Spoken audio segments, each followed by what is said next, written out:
अस्सलाम वालेकुम नाज़रीन, प्रोग्राम ओपिनियन में तहलीक़ में बलिकार और यासिर अहमद हमको स्टूडियो में जॉइन करना सीनियर तजज़ियाकार अली काजी साहब। वेलकम अली साहब। थैंक यू यस।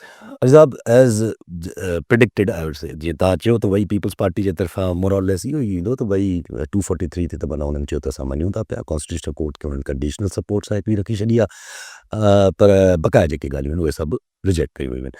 पर हाणे अञा ताईं त माना हाणे कैबिनेट बि जॾहिं थियणो फ़ैसिलो वरी थोरो डिले थी वियो, सुभाणे ताईं हलियो वियो आहे, सुभाणे चवनि था पिया त वरी को सेनेट में प्रेज़ेंट थींदी। पर ज़रा अञा चवनि था डेडलॉक त पीपल्स पार्टी जो हुनजो बरक़रार आहे। पोइ हाणे छा क्लियर आहे छा न आहे। मौलाना फज़ल रहमान साहब बि चवनि था पिया त भई सूबनि वारे मामले ते त कॉम्प्रोमाइज़ न आहे। बाक़ी आर्टिकल 243 ते अगरि मुल्क में कोई त नुक़सानु नथो अचे या सियासत में कोई नुक़सानु नथो अचे त पोइ क़ाबिल क़बूल। जी, कल बि गुज़ारिश कई इत्फ़ाक़ सां उहा ई ॻाल्हि तक़रीबन ज़रे घटि अची बीठी आहे। कल गुज़ारिश इहा ई कई, कॾहिं कॾहिं फ़क़ीरनि जा धोखा बि लॻी वेंदा आहिनि। इहो ई चयो पिए त पीपल्स पार्टी 243 खे मञी वठंदी ऐं जेको आइनी अदालत आहे उहो बि जहिड़ो कर पीपल्स पार्टी मञियो आहे, चवनि था त पर हुन सूबनि जी नुमाइंदगी हुजणु खपे। हा, उन ई करे बेसिकली यानी ॿ शयूं जेके मञराइणियूं 27 आइनी तरमीम जो जेको हीउ सॼो मेलो लॻायो पियो वञे, हिन में एतिरी ई ॻाल्हि जी तरजीह मौजूदु आहे। मूं कल्ह बि चयो त नंबर 1 ते 243 में तरमीम आहे, जंहिंमें सर्विसिस चीफ जी हवालनि सां तरमीम आहे, जंहिंमें चीफ ऑफ डिफेंस सर्विसिस हिकु नओं उहिदो ठाहिणु चाहिनि था जेको समूरनि फ़ौजनि ही जेके अफ़वाज आहिनि नेवी, एयरफोर्स, आर्मी हिन जे मथां हिकिड़ो चेयरमैन जॉइंट चीफ चीफ साहब आहिनि, लेकिन हिन खे शायदि वधीक पावर्स हूंदा आहिनि उहिदे ते। त ही मञरायो हो ऐं जेका कॉन्स्टिट्यूशनल कोर्ट आहे, त कॉन्स्टिट्यूशनल कोर्ट में बि म्यूनिसिपालिटी थोरी चूके चुनाचे खां पोइ घणे भाङे इनखे मञी वठंदी। पोइ सूबनि खे ॾिसो, सूबनि खे नुमाइंदगी मिली वेंदी त छा फ़र्क़ु पइजी वेंदो। असां वटि सूबनि में मतिलबु काज़ी फ़ाइज़ ईसा साहिब जो ताल्लुक़ु कंहिंसां हो, बलूचिस्तान सां हो न। पोइ सो इहो को फ़र्क़ु घणो पवंदो कोन्हे इन्हनि शयुनि सां, लेकिन बहरहाल बाक़ी ही NFC ऐं ही जेके ॻाल्हियूं एजुकेशन डिपार्टमेंट इहे रखियूं वयूं हुयूं ताकी इहो चई सघे त न ॾिसो सियासी पार्टियुनि ही रद्द करे छॾियो ऐं पोइ हीअं थियो हूअं थियो। मूंखे ईअं लॻे थो अञा बि पर हाणे थी सघे थो NFC में बि जेको आउं सम्झां थो त NFC में आइनी तरमीम न कंदा, ही हिन जी जेका उहो ई मामिलो आहे विस्प ऐं ही जेके ख़र्च आहिनि इहो अॼु न थोरे अरसे खां पोइ इहे विझी छॾिबा। सो अॼु काबीना जो इजलास डिले थी वियो आहे छाकाणि पीपल्स पार्टी जो अञा CEC जो इजलास हले पियो। हतमी हींअर अनाउंसमेंट अची वेंदी थोरी देरि खां पोइ सुभाणे हू सेनेट में पेश करे। राणा सनाउल्ला बि चए पियो त हिन ॿिनि नुक़्तनि ते इत्फ़ाक़ थी वियो आहे, ही कॉन्स्टिट्यूशनल कोर्ट ते ऐं 243 ते। माना अगरि इत्फ़ाक़ राय थी वियो आहे त राणा सनाउल्ला खे ज़रूरु ख़बर हूंदी न। इहा ॻाल्हि कल्ह ई पाण खे अंदाज़ो हो, राणा सनाउल्ला खे पक हूंदी। सो ख़ुदि JUI मौलाना फज़ल रहमान साहब बि चयो त अगरि जमहूरियत खे नुक़सानु नथो थिए त हुनखे 243 ते कोई एतिराज़ु कोन्हे। पर मौलाना फज़ल रहमान लाइ मुश्किल इहो थींदो त ही जेका कॉन्स्टिट्यूशनल कोर्ट खे छवीं आइनी तरमीम में बि इहो तजवीज़ रखी वई, उनमें मौलाना फज़ल रहमान हिन खे रद्द कयो। तंहिंजे करे शायदि हू हिन ते राज़ी न थींदा, NFC ऐं ॿियनि शयुनि ते त उहे ई राज़ी कोन थींदा। त पोइ मौलाना फज़ल रहमान वोट न कंदो त न कंदो। 3 खपनि वोट सिर्फ़ु सेनेट में मौलाना फज़ल रहमान जा, उहे 3 काॾा ॿिया ॾा अची वेंदा। हा, उहे अची वेंदा, हेॾां होॾां मैनेज थी वेंदा। सो बाक़ी त हिन टाइप जी शिकूं त साईं ब्यूरोक्रेट्स जी हिकिड़ी शहरियत हुजणु खपे, थी सघे त लोकल बॉडीज़ जी के हुन में शामिलु करे वठनि, ईअं हिकिड़ो पैकेज ठाहे। पर असल जेको ही आइन ऐं तरमीम आहे इहा यादि रखी वेंदी आर्टिकल 243 ऐं कॉन्स्टिट्यूशन कोर्ट जे हवाले सां। अच्छा ज़रा पोइ न ईअं सम्झि त हीउ सॼो कुझु जेको आहे उहो तक़रीबन सम्झि ॾिसो कल्ह बिलावल साहब, सॉरी तव्हांजी ॻाल्हि कटियां पियो, जॾहिं अची इहो CEC जे इजलास खां पोइ चयो त असांखे 243 ते को एतराज़ कोन्हे ऐं पोइ चयूं त कॉन्स्टिट्यूशनल कोर्ट की बात हो रही है और कहा जाता है कि मीसाक जमहूरियत में उसका ज़िक्र था, जेको बिलावल साहब चवंदा रहिया आहिनि, जेको हक़ीक़त बि आहे। त पाणे ईअं जुमिलो चई त मीसाक जमहूरियत में तो और भी बहुत कुछ था। यस त वाक़ई में मूंखे बि हाणे पूरो त यादि कोन्हे मीसाक जमहूरियत में छा छा हो, पर हुनमें त खोड़ सारी ॿियूं ॻाल्हियूं हुयूं। त जेका ऐं हुनजो रूह जेको हो मीसाक जमहूरियत जो, त जेका बि सियासी धुर स्टैब्लिशमेंट जे वेझो वेंदी जी, आई मीन जुज़ ही वो बेसिस ही आहे हुई, छाकाणि उन महिल मुशर्रफ साहब हुकूमत में हुआ सॼी बेसिस ही आहे। ऐं नवाज़ लीग ऐं पीपुल्स पार्टी ॿई अताब में हुआ। ॿिन्ही चयो त त उन रूह जेको मिसाक जमहूरियत जो त जेको वेंदी वेझो उन सां उनखे बाइकआउट कयो वियो ऐं हुन ज़माने में MKM खे इन ई करे दावत बि न ॾिनी वई। त अॼु मिसाक जमहूरियत ते ई अगरि अमल करिणो आहे त हुनजी जेका हिन हाइब्रिड सिस्टम में जंहिंमें खुलेआम हुकूमत चए थी स्प्रिट त हिन में एस्टैब्लिशमेंट ऐं सिविलियंस गॾिजी हुकूमत हलाइनि पिया त उहो मिसाक जमहूरियत अलाए पोइ कल्ह सेठी साहब प्रोग्राम ते डिंडिया ॾेई छॾियो आहे। वो तो चवनि था पिया त भई आप तसल्ली रखे, सोच आ गई और उस सोच पे इम्प्लीमेंट करना है कि पाकिस्तान में जमहूरियत नहीं चल रही। हम्म, फिर चाइनीज़ मॉडल जा मिसाल पिया ॾियनि, हेॾा होॾा जा मिसाल पिया ॾियनि। ॾिसो मूंखे आउं हिकिड़ी ॻाल्हि इहे चवंदो आहियां त अगरि ही सभु कमु हुननि खे सियासतदान करे ॾियनि पिया आइन में मिसाल पहिरें धक में ही जेको 243 मां कराइणु चाहिनि पिया उहो जेको थी वेंदो उन खां पोइ अगरि कॉन्स्टिट्यूशनल कोर्ट बि ठाहे ॾियनि था सुभाणे को वरी 28 तरमीम अचे थी ईंदी जेका माण्हू चवनि था हा 28 तरमीम में वरी 2 महीननि 6 महीननि खे रखी वरी हुन में ॿियूं शयूं बि करे ॾियनि था त पोइ आख़िर हिननि सियासतदाननि जी पोइ ज़रूरत कहिड़ी रहिजी वञे थी छाकाणि त हिन महिल असांजी इस्टेब्लिशमेंट लीड करे थी असांजी फॉरेन अफेयर्स खे असांजी जेका इन्वेस्टमेंट फॉरेन इन्वेस्टमेंट्स अचनि थियूं हुन सॼे मामले खे वॉर अगेंस्ट टेरर खे बि हू लीड कनि था जेके टेररिज़म आहे त पोइ सोचींदा त बाक़ी त उहो ई सिविल ब्यूरोक्रेसी हुकूमत हलाईंदी आहे उहे सियासतदान छाजे लाइ वेठा आहिनि त हिकिड़ी सोच त इहा काफ़ी अरसे खां मौजूदु आहे लेकिन सिर्फ़ु ख़दशो या डपु इहो हुजे थो ऐं हाणे इंटरनेशनल एक्सेप्टेंस बि असांजे आर्मी चीफ खे बि आहे असांजी इस्टेब्लिशमेंट खे ख़ासि तरह डोनाल्ड ट्रंप पारां लेकिन ख़दशो सिर्फ़ु इहो हुजे थो त जेके लोकल हिकिड़ी पॉपुलर तमामु पॉपुलर पार्टी PTI बि मुख़ालिफ़ आहे ऐं बाक़ी सभु अगरि मुख़ालिफ़ थी विया त ग्राउंड ते लेजिटिमेसी न मिलंदी बसि एतिरो आहे जी हाँ, जी हाँ, जी हाँ। उन लाइ को एंकर पर्सन्स तयारु कबा जेके सॼो ॾींहुं वेही टीवी ते चवंदा असां क्या क्या बात है पोइ बि फ़र्क़ु किथे पवंदो आहे? टिनि सालनि खां हलंदा पिया ऐं त ज़ाहिर आहे हाणे ही जोड़े अगरि ॾिजे जोड़े ॾिसिजे सघिजे थो या न बि ॾिसी सघिजे थो बिकॉज़ इंट्रस्टिंग आहे जो अब जेनी इहो कॉन्स्टिट्यूशनल अमेंडमेंट्स जी डिस्कशन्स हलनि थी पियूं पीपल्स पार्टी सां डिस्कशन्स हलनि थी पियूं और टाइम ते पंजाब मां ख़बर अचे थी पई त पंजाब में कोई यको जेको डेडलॉक हुयो पावर शेयरिंग जो उहो चओ था मामला तइ थी विया आहिनि पीपल्स पार्टी आहे PMLN Punjab government basically not के PMLN पावर शेयरिंग ते राज़ी थी आहे। सम्झां थो त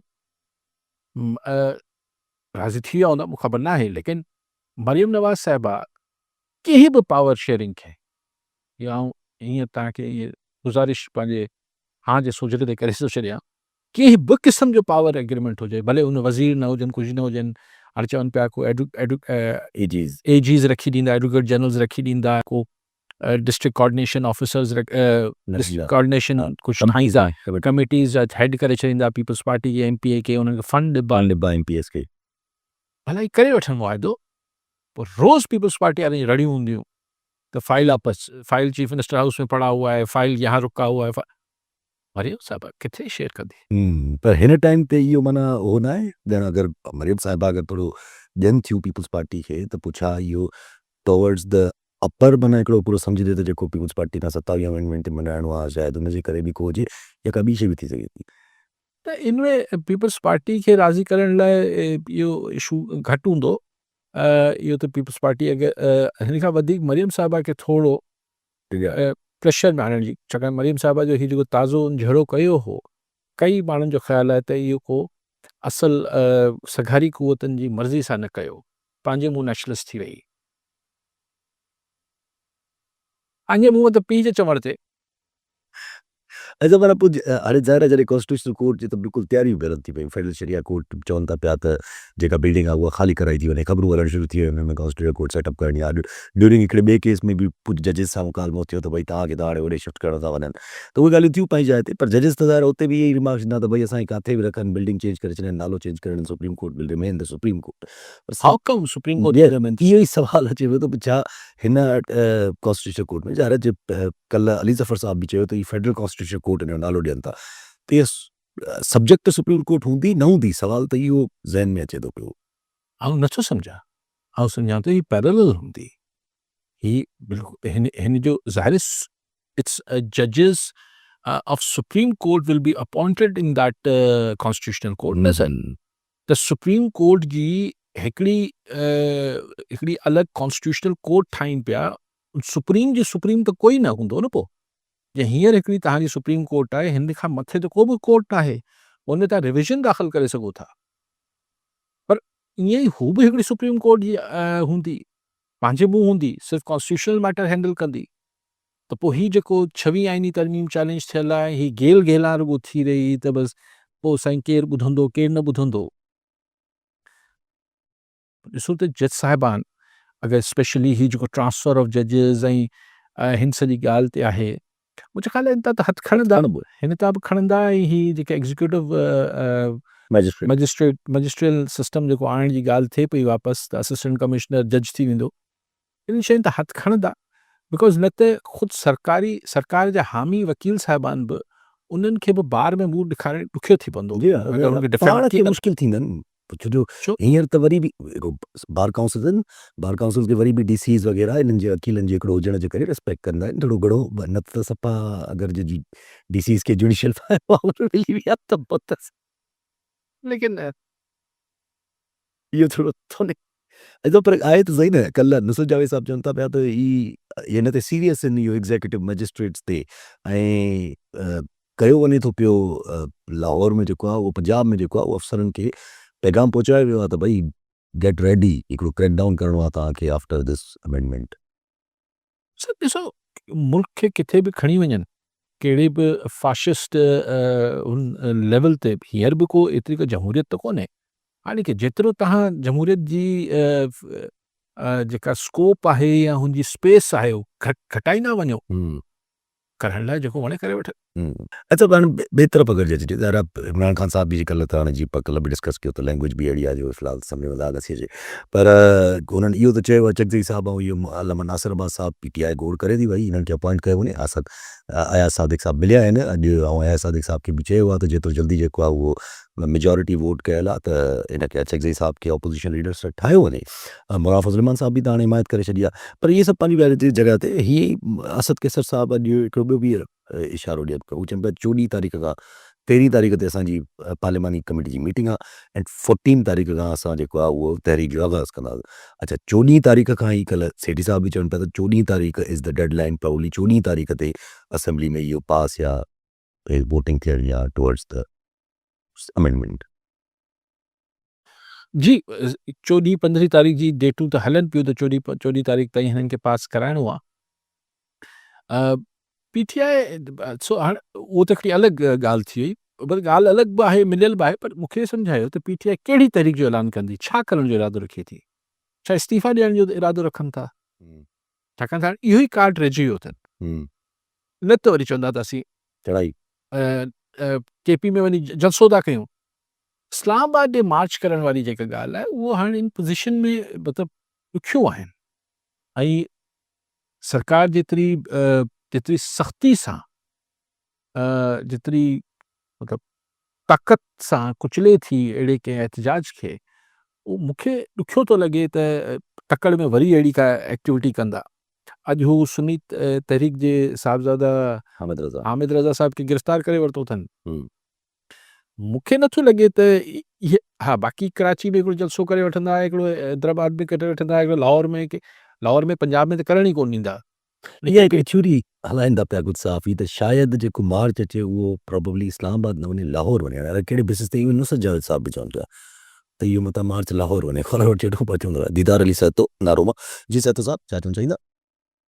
सर, जीअं त BISP में रजिस्टर्ड ख़ानदाननि खे बिना वजह जे प्रोग्राम मां ख़ारिज कयो वियो आहे, जॾहिं त 713 अरब बिघे ते हुजण बावजूदि BISP लाइ रखिया विया आहिनि। उन जे बावजूदि बि उन्हनि खे प्रोग्राम मां ख़ारिज कयो आहे। सॼे सिंध जे जेका आहे तो BISP। जी ठीकु साईं, मे बि कॉलन ख़ालिद हुसैन बेलाल कराची मां। जी बेलाल साहब, छा चवणु चाहींदा? यासिर भाई, तव्हांजो बि सलाम, काज़ी साहब जो बि सलाम। मुंहिंजो सुवाल न आहे, मुंहिंजी नंढड़ी गुज़ारिश आहे त काज़ी साहब अञा ताईं कल्चर डे जे हवाले सां को प्रोग्राम अनाउंस न कयो आहे। ऐं ॿियो गुज़ारिश इहा आहे होदी त हिन साल अगरि टाइम न्यूज़ कल्चर डे ज़रात बचायो सिंध बचायो जे उनवान सां मल्हाईंदी त असांखे तमामु घणी ख़ुशी थींदी। Thank you so much. ठीकु साईं। साईं मूं बि ख़बर पढ़ी त बिस्प मां जेको आहे काफ़ी ख़वातीन जा नाला कढिया विया आहिनि। मूंखे सम्झ न आई त छा थियो, उहे ख़वातीन अमीर थी वियूं, माना हुननि खे हाणे उन क्राइटेरिया में नथियूं अचनि, त गुरबत वारी लीक खां हेठि में नथियूं अचनि, या इहे जाली नाला हुआ। जाली छो? जाली जा त पहिरीं ई हिकिड़ी छांटी थी जंहिंमें असांजे कामोरनि जी घरवारियुनि जा बि नाला हुआ। पर वाकई में इहे बिस्प खे इहा ॻाल्हि वज़ाहत करणु खपे त आख़िर छा थियो आहे, छो इन नाला कढिया विया आहिनि। पंहिंजो छा नालो साईं जो? दीदार सतो साहब। न न ख़ालिद बेलार साहब। बेलार साहब ॾाढी कयो। मां त इहो ऐलान त को 10 ॾींहं थी विया आहिनि करे चुको आहे। तव्हां पोइ शायदि मिस करे विया हूंदा। ऐलान बि थी वियो, पोइ पहिरीं आचर ते थींदो आहे। उनवान हिन दफ़े को ॾिनो न वियो आहे इदारे पारां, ऐं बिल्कुलु ही बि करे सघो था त सिंध ज़रात बचायो, सिंध बचायो, नशे ऐं मंशियात खां पाक सिंध बि आहे। सिंध में अनेक इशूज़ आहिनि।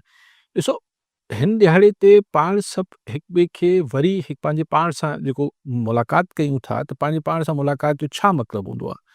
इन जे पाण सुबुह जो शीशे जे साम्हूं ॾिसंदा आहियूं त चवंदा आहियूं हितां थोरा वार ठीकु न आहिनि, थोरो ॾाढ़ी खे हीअं करे वठिजे, थोरो अगरि ख़ातून आहे त हू पंहिंजी यानी पाण में जेके ख़ूबियूं आहिनि ऐं पाण में जेके उणायूं आहिनि, इंसान हुन सभिनी खे वरी हिकिड़ो दफ़ो हिकिड़ी नज़र विझे थो न। हीअ त ज़ाहिरी ॾेख हुजे थो ज़ाहिर शीशे में, त लेकिन हिन सोसाइटी खे पंहिंजे अंदरि मौजूदु अनेक जेके उणायूं बि आहिनि, सिर्फ़ु ठीकु आहे उहे चवंदासीं अज़ीम आहियूं, पोइ मुंहिंजो दड़ो जो आहियूं, पोइ हीअं आहे, उहो सभु ठीकु आहे, भेटाई आहे, सभु कुझु आहे, पर इहो सभु कुझु पास्ट आहे। असांजो शानदार माज़ी आहे, सूफ़ियनि जी धरती आहियूं, हीअं बिल्कुलु सही आहे, दरिया आहे, एवरीथिंग ब्यूटिफुल, कल्चर आहे असांजो, ॿोली आहे, पर ही सभु शयूं जेके असीं ॻणायूं था, घणे भाङे असांजो पास्ट आहे, असांजो माज़ी आहे। असां हाल में किथे बीठा आहियूं? छा हाल में असीं हिते न बीठा आहियूं त हिकिड़ी डेंगी खे असीं मुंहुं न पिया ॾेई सघूं? छा हाल में असीं हिते न बीठा आहियूं त असांजी एजुकेशन किथे हली वई आहे? एज़ ई सेड, असांजी हाल में ज़रात किथे अची बीठी आहे? गुरबत केतिरी आहे? धाड़ेल गर्दी केतिरी आहे? अमन अमान जी सूरत हाल छा आहे? एंड सो ऑन 50 लख 80 लख करोड़ माण्हू जेके आहिनि हेपेटाइटिस बी ऐं सी जा मरीज़ थियल, ॿियूं बीमारियूं अलॻि। त ॻाल्हि इहा आहे त हाल खे बि ॾिसजे, ऐं पोइ ॾिसजे त असां हाल में केतिरी शयुनि खे ठीकु करण लाइ कुझु करण त ठहियो, कुझु सोचूं बि था, या बस चला जा रहा है, बस ठीकु आहे, हले थो को ॿियो करे वठे। आउं सम्झां थो त हिन ॾींहं ते बाक़ी सभु सेलिब्रेशन बि थियणु खपे, ख़ुशियूं बि थियणु खपनि, बट वी शुड ऑल्सो असांखे पंहिंजे पाण सां बि हिकिड़ो डायलॉग करणु खपे। ऐं पाण साईं जीअं हाणे सिंध जी ॻाल्हि हले पई, त अहिड़े ई पस मंज़र ते मुल्क लाइ बि अक्सर इहो ई तासुर हाणे जोड़ो वञे थो पियो, काफ़ी साफ़ ई वेठा त भई अवाम बेहिसाब कोन था वड़ी सघनि, सिविल सोसाइटी जेका आहे उहा करप्ट थी वई आहे, कॉम्प्रोमाइज़ थी वई आहे, मीडिया दबाव में आहे, सो ज़ाहिर आहे इन चक्कर में त पोइ हाणे होपलेसनेस ई क्रिएट करण जी कोशिशि हूंदी, ॿियो छा हूंदो।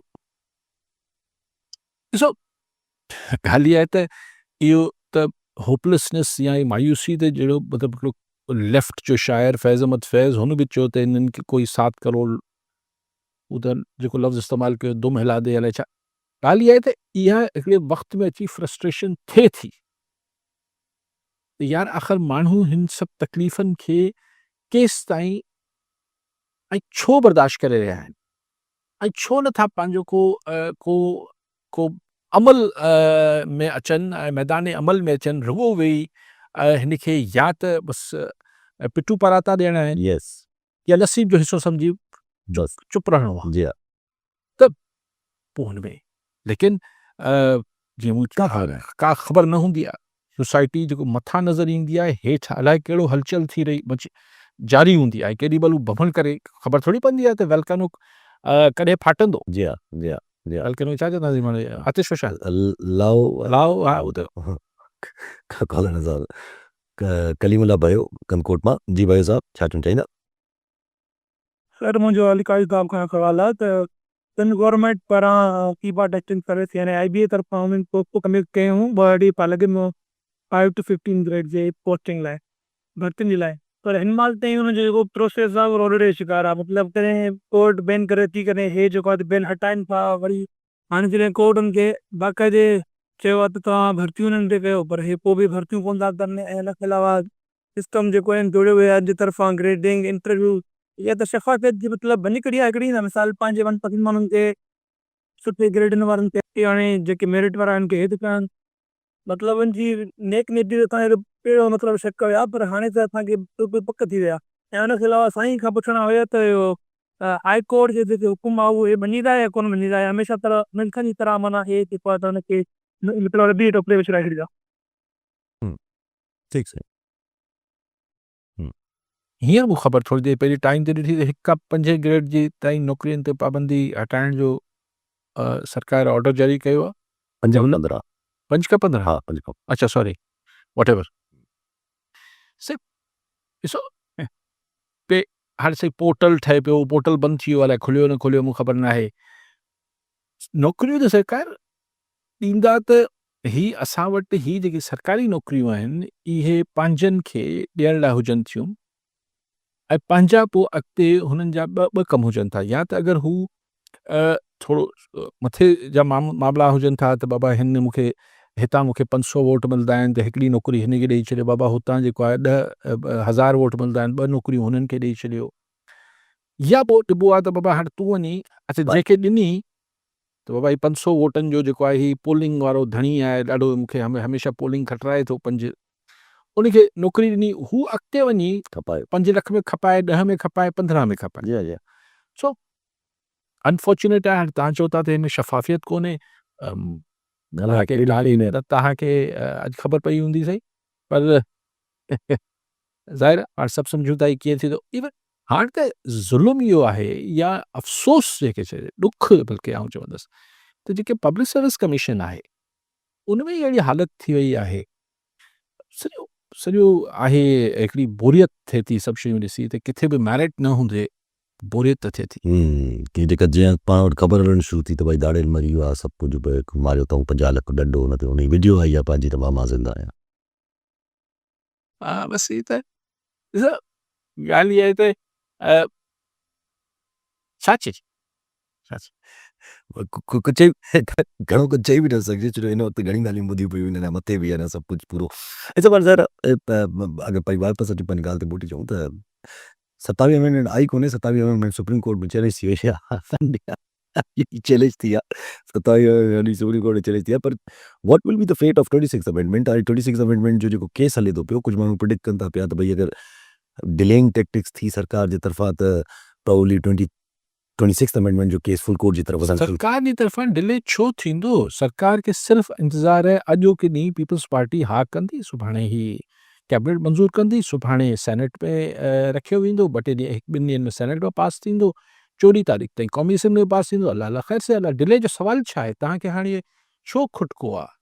किथे हिन दफ़े त 26 आईनी तरमीम वारा उहो आनिया जानिया हुन सां मिले पियो, हुन सां मिले पियो, ही पियो थिए, वोट्स जो बेसिक उहो बि न आहे। हू कुझु कोन्हे। हा। त छो तव्हांखे इहो परेशानी आहे? ही 2 नुक़्ता अहम आहिनि। हिकिड़ो ऑफकोर्स 243 आर्टिकल 243, ॿी अहम ॻाल्हि आहे कॉन्स्टिट्यूशन कोर्ट ठाहींदा, इहो थींदो। बाक़ी कुझु थियो कुझु न थियो वरी पोइ अॻिते लाइ ॾिसंदासीं। टियों फंड्स जो वारो मामलो आहे उहो हल ॿिए तरीक़े सां थी वेंदो। हुन लाइ NFC इहो त हाणे सभु अची चवंदा असां पोइ सूबनि जे हक़नि लाइ विढ़ियासीं, पोइ असां बचाए वरितोसीं, पोइ हीअ त सही ॾाढो ज़ुल्म करण वारा हुआ, जीअं हुन लाइ चयो पीका कानून लाइ, सही त ॾाढो ज़ालिम कानून हो, असां हिनखे थोरो थधो कयो आहे। जे मौलाना चयो त 26 तारीख़ तक तेज़ हुई, हुनखे मां थोरो थधो कयो। छा सभिनी थधो कयो? कंहिं पैका खे थधो कयो, कंहिं 26 खे थधो कयो। तो हाणे ॻाल्हि इहा आहे त ईअं ई चवंदा असां 27 ॾाढी गरम हुई, असां हुनखे थोरो थधो कयो।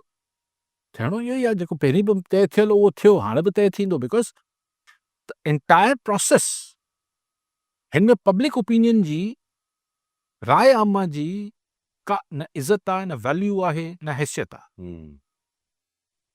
कल्ह सवाल बार बार ऐं एतिरो ही सिस्टम में जेके हींअर वेठा आहिनि सभु जेको बि इहे आहे उहो एतिरो कॉम्प्रोमाइज़्ड किस्सो आहे जो कंहिं में मतिलबु एतिरी मतिलबु हुननि लाइ ॾुखियाई थी पवंदी अगरि हुननि को रेज़िस्टेंस ॾियण जी कोशिशि कई। पर मुंहिंजी ॻाल्हि ज़हन में रखिजो यासिर, त ही वक़्तु गुज़रंदो आहे, पोइ जॾहिं इहे सभु शयूं मुंहं में अची लॻंदियूं ऐं ॾुखियाइयूं थींदियूं, छाकाणि त इहो किथे न किथे त वञी ब्रेक लॻंदी न हिन सॼे सिस्टम। ज़ाहिर आहे पोइ प्लानिंग भली छा कॉल अब्दुल गफूर काके पुटो टावर शामा जी काके पुटो साहब छा चवणु चाहींदा? साईं काफ़ी साहब ऐं यासिर साहब तव्हांखे सलाम आहे। साईं काफ़ी साहब खां मुंहिंजो सुवालु आहे त हिन 28वीं तरमीम खां पोइ छा तव्हांखे लॻे थो त जेको पॉलिटिशियन आहिनि उहे जेको आहे सो मुकमिल तौर ते मिशन ई जेको आहे सो हिकिड़े रोबोट बणिजी वेंदा, ऐं छा हिन तरमीम खां पोइ जेके मुख़्तलिफ़ पाकिस्तान में डॉक्टराइन चेंज थींदियूं रहंदियूं आहिनि ऐं हिन तव्हां सम्झो था त हीअ तमामु पाइदार ऐं घटि अरिसो हीअ डॉक्टराइन हलंदी? महिरबानी। ठीकु आहे साईं। से ॾिसो कॉन्स्टिट्यूशनल कोर्ट हींअर बि आइनी बेंच आहे, त उन में ई घेल घेला लॻी पई आहे त छा फुल कोर्ट ॿुधी सघे थी, नथी ॿुधी सघे, ही आहे जॾहिं की उनमें त वॾी कानूनी गुफ़्तगू गुंजाइशूं मौजूदु आहे। अगरि आइनी अदालत अलॻि ठही वई, ही त बेंच आहे, बेंच जो मतिलबु इहो आहे त सुप्रीम कोर्ट जी हिकिड़ी बेंच आहे, पर अगरि हिकिड़ी अदालत ई अलॻि सां ठही वई त ऐं उहो बि सुप्रीम कोर्ट जे जजिस ते ॿधल, त उन खां पोइ तव्हांखे बसि तव्हां विसारे छॾियो कुझु थींदो, कुझु बि कोन थींदो, सवाल ई न पैदा। मतिलबु मूंखे त पोइ को लाइट जेके चइजे टनल जे एंड ते मूंखे त कुझु नज़र नथो अचे। पुल साहब पोइ त जेके माण्हू तनक़ीद कनि था पिया, जीअं हाणे एतिरा एहसन साहब चवनि पिया त ही completely would be the same work is the same जीअं मुशर्रफ जो PCO कमु कयो हुयो, हे उहो ई कमु थींदो। सही, मुशर्रफ जो PCO वारी ॻाल्हि बिल्कुलु ठीकु आहे, पर उते चई त सघिजे पियो न, उते जेको आहे उहो दुनिया बि ॾिसे पई त ही हिकिड़ी कॉन्स्टिट्यूशन खां हटी करे हिकिड़ी शइ ठहियलु आहे। हीअ त चवंदा सर पार्लियामेंट ठाहे ॾिनी आहे न sir, the parliament, the supreme parliament, ही माण्हुनि जो विज़डम आहे जी ही असां पैरेलल सुप्रीम कोर्ट ठाही आहे, जंहिंजो मुसवदो तक फर आहे, जंहिंजो मसइलो ख़ैर मौलाना फज़ल मानी बि चवनि था ड्राफ्ट त ॾियो रिटिन ड्राफ्ट। हा, त ॻाल्हि इहा आहे त लेकिन मोटी ॻाल्हि मौलाना साहब खे सम्झे, मूंखे त मोटी ॻाल्हि सम्झी अचे पई, चाहे हुन में छा बि अंदरि तफ़सील आहिनि, पर it's going to be a parallel supreme court.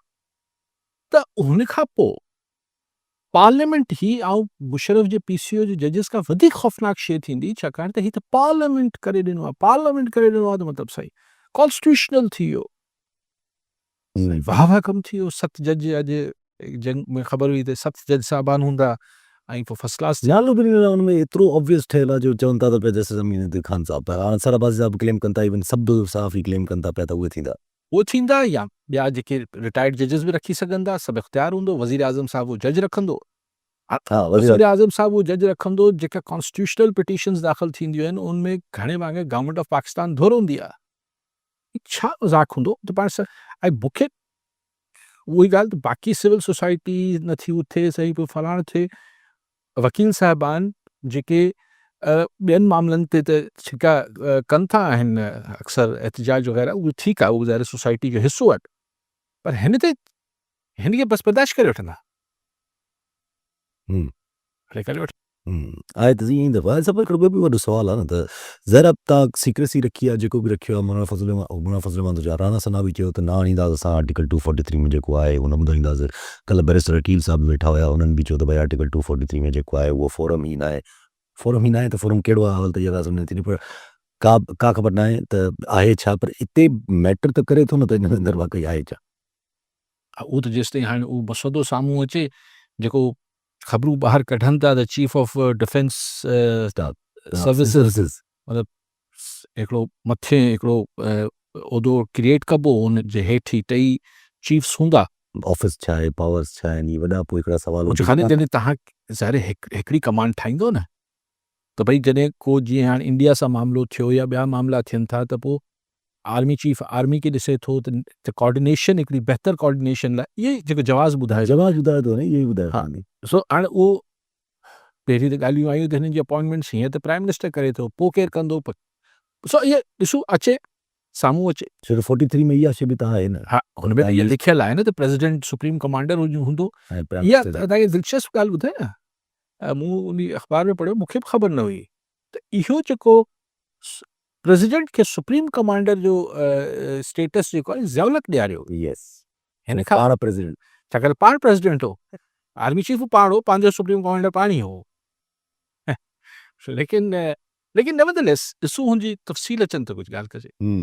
ऐं त हिन में मन जे चइजे त हाणे ज़ाहिर जेका केपी जी हालत आहे उहा त ॾाढी ख़तरनाक आहे। जेका माना कल्ह पंहिंजो हफ़ीज़ साहब जेकी ॻाल्हियूं कयूं मुलाक़ात न मिलण खां पोइ, उन्हनि त जॾहिं ऑपरेशन्स ते ॻाल्हियूं कयूं त ॾाढियूं अहिड़ियूं कुझु ख़ौफ़नाक ॻाल्हियूं बि कयूं रवैये जे हिसाब सां, इदारनि जे रवैये जे हिसाब सां, इन ऑपरेशन आहे इहो सभु कुझु त छा थींदो आहे पंहिंजे इलाइक़े जे हिसाब सां उहो ॻाल्हाइनि पिया।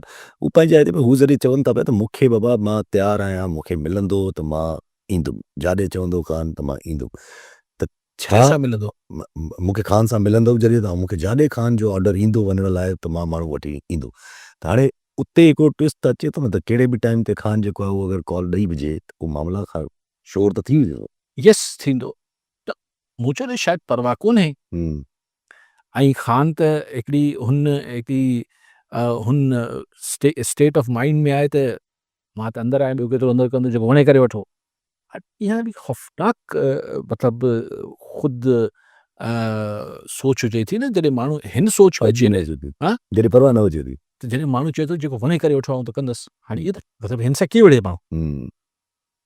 त ही ख़ान हिकिड़ी कॉन्स्टेंट प्रेशर में त रखियो वेठो आहे, ऐं को बि अहिड़ो ॿियो इंटरनेशनल या लोकल मामिलो ॿियो क्रिएट थियो किथे अंदरि रिफ्ट्स, जेको अंदरि समुराइज इहो न आहे त पीपल्स पार्टी कुझु कंदी या अलिफ कुझु कंदो, सवाल इहो आहे त ॿिया बि माण्हुनि जा फ़र्दनि जा ज़ाती मुफ़ाद बि टकराव में अची वेंदा हूंदा आहिनि। त अगरि उहे किथे टकराव में अची विया ऐं हीउ सभु कुझु बि माहौल अहिड़ो आहे, लेकिन बहरहाल फ़िलहाल त असांजी जेका रूलिंग जेको इतिहाद आहे उहो मुतमइन नज़र अचे थो ऐं ओवर कॉन्फिडेंट आहे त हू जेको कंदा हू हुनखे, ऐं लॻे थो त फ़िलहाल त करे बि वेंदा, पर केसि ताईं हलंदो किसो। अच्छा, अचकज़ई साहब खे ऑपोज़िशन लीडर ते खणी अचणु, हुन खां पोइ हुन ते नेगोसिएशन कुझु ठाहिणु, छो ख़ान त चई चुको आहे त अचकज़ई साहब जेको आहे उहो चाहे त लीड कहा अचकज़ई साहब हिन वक़्त ताईं को बि रेज़िस्टेंस जी ॻाल्हि न आहे कई, कुझु बि ॻाल्हि न आहे कई, हू त रहंदो अञा मयारियूं ॾियनि था पिया नवाज़ शरीफ़ ते हुननि ते, हू त ॻाल्हाइण बि चाहींदा हूंदा शायदि, अगरि जे ऑपोज़िशन लीडर इलेक्ट करे ऐं आर्टिकल 243 ते कुझु सेटिंग कंसेंसस करण जी कोशिशि कई वञे त थी सघे।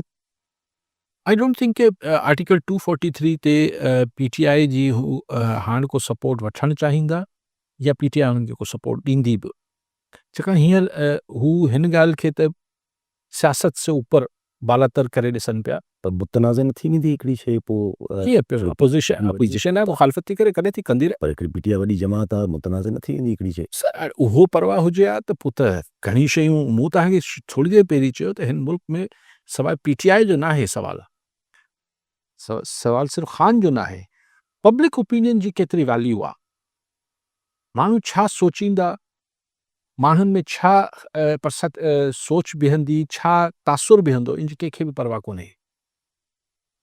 ज़ाहिर जॾहिं पोइ इहा परवाह न हूंदी आहे त पोइ इहा बि ख़तरनाक हूंदी आहे। हा, ॿई पासा पोइ ख़तरनाक सोचे, माना अगरि सिंपल चॉइस सम्झिजे त इहो जेको हले थो पियो हिन वक़्तु, अगरि स्क्रिप्ट ॾिसोसि पब्लिक ओपिनियन मिसाल हिते ज़ोरी न पियो कयां, पर ठही अचे बि ॻाल्हि त इवन ट्रम्प जहिड़ो अजीबो ग़रीब क़िस्म जो माण्हू की हो कल्ह कल्ह हुन चयो त भई अगरि मतिलबु आउं हुन सां कमु करण लाइ ममदानी सां मेयर न्यूयॉर्क सां तयारु आहे, पर हू बि मुंहिंजी इज़त करे।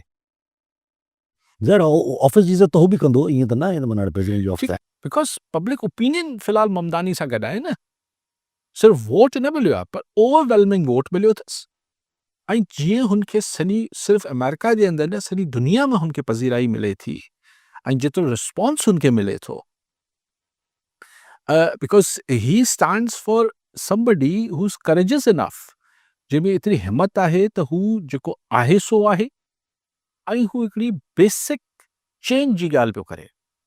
अच्छा मज़ेदार ॻाल्हि आहे त बार बार पाण बि चए थो ममतानी त ग्रोसरी सस्ती थींदियूं इन नारे ते त ट्रंप इलेक्शन मुहिम हलाई ॿिए लफ़्ज़नि में आऊं बि उहो कयां पियो त ॿियो सोशलिज़म जी कहिड़ी ॻाल्हि आहे हम्म, सो पब्लिक ओपिनियन खे हाणे ॾिसूं त ही छा थो थिए बिहार में जेको इलेक्शन हाणे हिकिड़ो 2 ॾींहं गुज़री विया आहिनि हाणे हिकिड़ो ॾींहुं ॿियो शायदि 9 तारीख़ ताईं हलंदा न हा पर रिज़ल्ट शायदि कोई विच ते ईंदा मंथ जे विच में किथे वञी रिज़ल्ट अनाउंस थींदा अगरि हिते ऐं चवनि पिया त बिहार में टर्न आउट ठीकु आहे वोटर त अगरि टर्न आउट वधीक थियो त उन में गुंजाइश आहे त कांग्रेस ऐं ही जेके लालू प्रसाद वारी इतिहाद आहे इहो मता हा इहे मता पार्ट खटे अगरि ही खटनि था त अगरि ही हिन में बीजेपी ऐं हुनजा इतिहादी हराइनि था नीतीश कुमार वारा ऐं ही त पोइ ख़ुदि फडियल हुकूमत खे झटको अची वेंदो वॾो झटको अची वेंदो छो मेन इतिहादी आहे नीतीश ऐं बाबू चंद नायडू यस त आंध्र प्रदेश वारो हा। त ही जेका पर हाणे हुते इलेक्शन केतिरा फेयर छाकाणि त हाणे हुते शक पैदा थी वियो आहे इंडिया जे इलेक्ट्रोल प्रोसेस में बि यस पर उहो अंदाज़ो थी वेंदो त हम्म। छा थियो आहे हुते पर पॉपुलेशन एॾी आहे जो ॾुखियो थो थी वञे 13 करोड़ माण्हू आहिनि बिहार में हिकिड़ी स्टेट में हालांकि बिहार एॾो वॾो बि न आहे अगरि राज़ी वाई ॾिठो वञे न वञो पर पोइ बि इन कंपेरिज़न टू 13 करोड़ माण्हू ॾाढा आहिनि त पाकिस्तान थियो आदि पाकिस्तान थी वियो यस अच्छा नंढी ॻाल्हि हिकिड़ी त कहिड़ो माना हिन जेका सिंपल सम्झी ॾींदो जेको मुल्क में जेको थिए थो पियो एज़ वर स्क्रिप्टेड हलंदो रहियो त प्रोबेबली इहो सेल थ्रू ईअं ई थी वेंदो सो अगरि स्क्रिप्ट में कोई छेड़छाड़ करे सघे थो त पोइ उहो नवाज़ ऐं ॿियो कोई आहे ॿियो कोई बि न ऐं नवाज़ शरीफ़ बि मूंखे नथो लॻे त करे पियो उहो बि राज़ी थी वियो आहे तॾहिं माठि वेठो आहे ऐं नाउ इट्स टू लेट सो ही त पाण खे मूंखे लॻे थो त ख़ामोशी सां पास थी वेंदी ऐं पोइ सभु चवंदा असां बसि पचाए वरितोसीं पोइ सूबनि जा हक़ पचाए वरितासीं पोइ ही थियो पोइ हू थियो मेलो लॻे पियो हिन ॿिनि शयुनि लाइ 2 शयूं ही मंज़ूर कराए वठंदा ॿियूं बि कराए वठंदा पर ही त ख़ासि तरह कराए वठंदा बाक़ी अगरि पीपल्स पार्टी एग्ज़ीक्यूटिव मजिस्ट्रेट्स लाइ मञियो NFC ऐं हुन ते कोन मञंदी त बि तनक़ीद त वॾी थिए या जजिस जी उमिरि लाइ जजिस जी ट्रांसफर लाइ ट्रांसफर लाइ जजिस जी उन ट्रांसफर ते बि तनक़ीद वॾी थींदी छो इन में कोई इंट्रस्टिंग था चवनि अगरि जजिस जी ट्रांसफर जी शेक में हलियो वियो त पोइ जजिस जे ओथ में बि छेड़छाड़ कयो पोइ माना सॼा ॾींहं ओथ खणंदा हाणे पोइ ॿिए लफ़्ज़नि में DC कमिश्नर थी वेंदा न यस ठीकु आहे साहब वरी नाज़रीन अॼु पूरो थियो पर ईंदड़ प्रोग्राम में धन्यवाद